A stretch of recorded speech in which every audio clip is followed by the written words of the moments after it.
그렇다면 경관진을 어떻게 무너뜨릴 수 있을까요? 어떻게 제거할 수 있을까요? 성경은 이에 대해 무엇이라고 말하고 있을까요?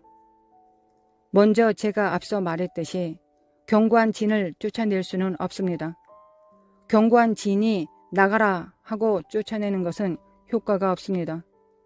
그러나 성령 하나님의 능력으로 경관진을 무너뜨릴 수 있습니다.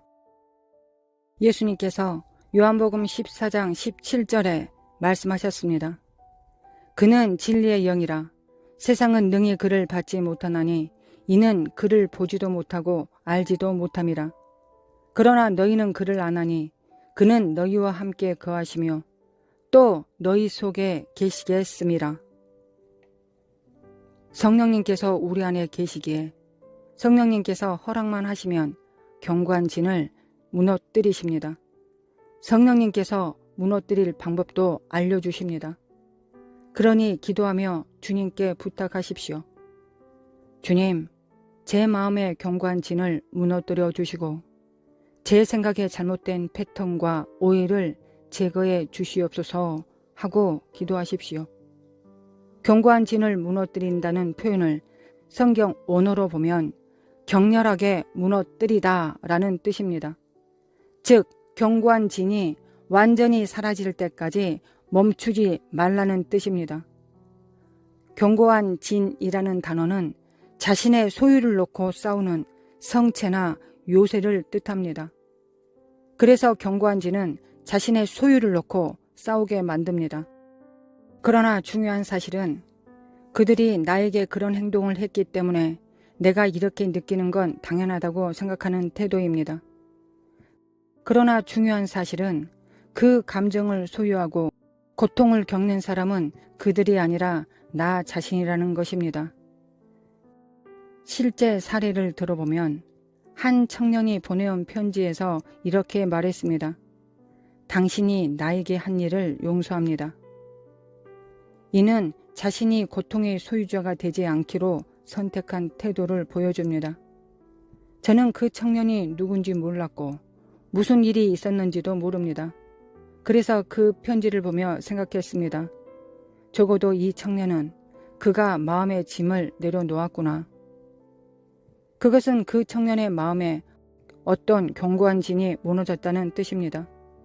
그가 무슨 말을 들었거나 어떤 녹음 테이프에서 상처를 받았던 모양인데 적어도 용서한 것은 좋은 일입니다. 우리는 종종 우리의 소유나 태도 그리고 의견을 놓고 다투곤 합니다. 하지만 논쟁을 무너뜨린다는 것은 단순히 말다툼을 멈추는 것이 아닙니다. 그것은 우리 마음속에서 일어나는 계산과 자기 합리화 그리고 내가 왜 이렇게 느껴야 하는지에 대한 수많은 핑계들을 무너뜨리는 것을 의미합니다. 우리는 우리의 생각을 사로잡아야 합니다. 언어적으로 보면 전쟁 포로를 붙잡는 것과 같습니다. 포로를 잡듯 생각도 붙잡아 놓아야 합니다. 생각이 자유로워지면 우리를 해칠 수 있기 때문입니다.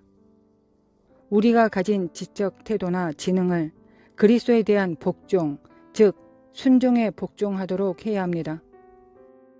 그리스도에 대한 순종이라는 말에는 두 가지 의미가 있습니다. 하나는 단순한 순종이고 다른 하나는 복종입니다. 순종과 복종은 다릅니다. 우리는 복종하지 않고도 순종할 수 있습니다. 예수님은 복종하는 순종을 하셨습니다. 예수님은 아버지의 완전한 뜻에 자신을 복종시키셨습니다. 나는 이것을 원치 않는다. 내 영혼이 괴롭다. 하지만 이 일을 위해 이 세상에 왔으니 아버지의 뜻을 행하겠다고 하셨습니다. 이것이 복종입니다. 복종은 왕과 관련된 이야기에서 잘 나타납니다. 모압 왕과 이스라엘이 싸울 때 모압 왕이 아들을 제물로 바칩니다. 그 아들은 다음 왕이 될 아들이었는데 성벽 위에서 산 제물로 태워버렸습니다. 그 결과 이스라엘이 패배했습니다. 왜 이런 일이 일어났을까요? 간단합니다. 모압 사람들이 자기 신에게 이스라엘보다 더 복종했기 때문입니다. 이스라엘 사람들이 하나님께 복종하는 것보다 그들이 자기 우상에게 더 복종했기 때문입니다. 엄마가 하이체어에 앉아서 먹어라 했는데 아기가 거절합니다. 엄마가 다시 하이체어에 앉아라 하자 엄마가 아이를 붙잡고 앉히지만 아이는 속으로 거부합니다. 겉으로는 앉아있는 것처럼 보이지만 그 아이의 마음속은 일어나 있는 것과 같습니다. 이것이 순종과 복종의 차이입니다. 순종은 할 수 있지만 복종은 기쁜 마음으로 하는 것입니다. 하나님은 즐거운 마음으로 하는 복종을 사랑하십니다. 주는 자와 기쁜 마음으로 주는 자의 차이가 무엇일까요? 하나는 순종하는 자이고 다른 하나는 복종하는 자입니다. 순종은 하기 싫은데 하겠다 하는 것입니다. 예를 들어 10개 더 주세요 하면 10개는 싫은데 하지만 알겠습니다. 점심 먹으면서 10개 더 드릴게요 하는 것입니다. 이것이 순종입니다. 복종은 만약 이 일이 이루어지려면 10개가 더 필요하다면 하나님 제가 하겠습니다. 감사합니다 하며 기쁜 마음으로 하는 것입니다. 성경 어디에도 하나님은 주는 자를 사랑하신다는 말은 없습니다. 하지만 하나님은 기쁜 마음으로 주는 자를 사랑하신다는 말은 있습니다. 바울이 고린도 후서 10장 6절에서 말하기를 너희의 복종이 온전하게 될 때 모든 복종치 아니하는 것을 벌하려고 예비하는 중에 있으니 라고 하셨습니다. 이 말이 무엇을 의미할까요? 간단히 말해 내가 순종하는 만큼 하나님께서 너를 무너뜨리려는 것들을 무너뜨리십니다. 내 순종이 온전해질 때 하나님은 너를 해치려는 모든 불순종과 대적들을 심판하십니다 라는 말씀입니다. 반대로 말하면 내가 순종하지 않고 내 삶의 견고한 진을 무너뜨리려 하지 않으면 하나님께서는 너를 위해 행동하실 수 없고 행하실 정당한 이유도 없다는 뜻입니다. 하나님이 내 편에서 일하시도록 정당화하는 것은 바로 우리의 순종입니다.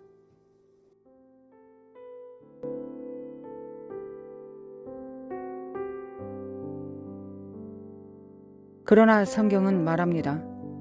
우리는 육체를 따라 싸우지 않는다고.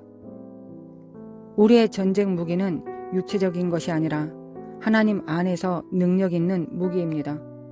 그 무기로 견고한 진을 무너뜨리고 하나님 아는 것을 대적하는 모든 높은 생각과 주장들을 무너뜨립니다.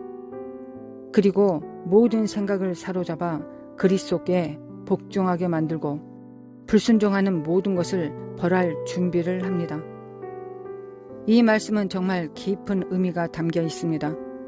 그래서 우리는 도움을 구해야 합니다.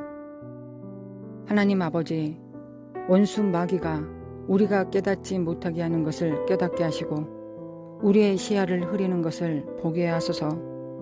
주님, 견고한 진들을 무너뜨릴 수 있도록 도와주소서. 우리가 옳다고 주장하는 그 마음의 논쟁들, 때로는 틀렸음에도 불구하고 나는 맞다고 고집하는 그 생각들을 깨뜨리게 하소서. 우리는 육체를 따라 싸우지만 진짜 싸움은 영을 따라 싸워야 함을 깨닫게 하소서. 주님, 우리가 모든 상황에서 주님이 행하시는 일을 분별할 수 있도록 도와주소서. 예수 그리스도의 이름으로 기도합니다. 아멘. 사도 바울은 에베소서 4장에서 우리는 이전의 옛 행실을 벗어버려야 한다고 말씀합니다. 즉 성장하고 성숙함에 따라 과거에 붙들었던 것들을 놓아야 한다고 말씀하셨습니다. 저의 기도는 이 메시지의 끝까지 우리 각자가 내려놓아야 할 문제들을 깨닫고 오늘 이 아침 이후로는 그것들을 더 이상 짊어지지 않는 삶을 시작하는 것입니다.